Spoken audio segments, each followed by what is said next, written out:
Assalamualaikum warahmatullahi wabarakatuh. Di sini kita akan menjelaskan tentang kedamaian dalam dakwah Islam di Nusantara bab 7 kelas 9.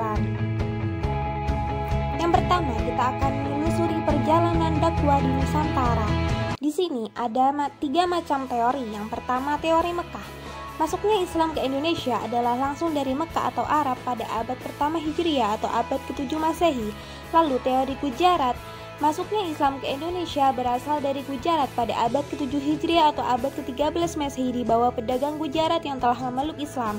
Lalu menurut teori Cina, kedatangan Islam ke Indonesia khususnya di Tanah Jawa berasal dari pedagang Cina yang sudah mendapatkan ajaran Islam. Hal ini dibuktikan dengan adanya masjid-masjid tua yang bernilai arsitektur Cina atau Tiongkok. Nah, dengan perjalanan dakwah ini sudah berkembang di daerah Sumatera. Lalu berkembanglah juga di daerah Jawa. Lalu dakwah ini sudah sampai di Pulau Kalimantan. Lalu ke Pulau Sulawesi. Dan selanjutnya ke Pulau Maluku. Lalu dakwah ini juga sampai di Pulau Papua.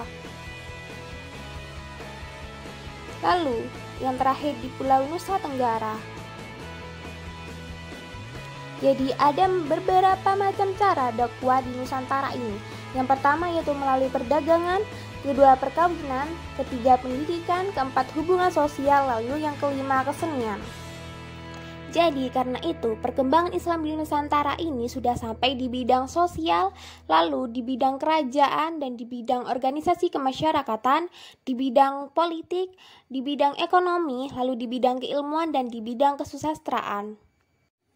Dari sini ada beberapa ibroh dari dakwah Islam Nusantara, yaitu membiasakan cara yang santun, bijaksana, dan konsisten dalam menyebarkan ajaran Islam, lalu membiasakan perilaku bersatu dan bersama-sama mempertahankan tanah air, lalu membiasakan menjaga, merawat peninggalan sejarah baik berupa makam, masjid, dan peninggalan lainnya, dan membiasakan menghargai hasil karya para ulama, dan membiasakan berpikir kritis dan gemar membaca dalam mempelajari Al-Quran.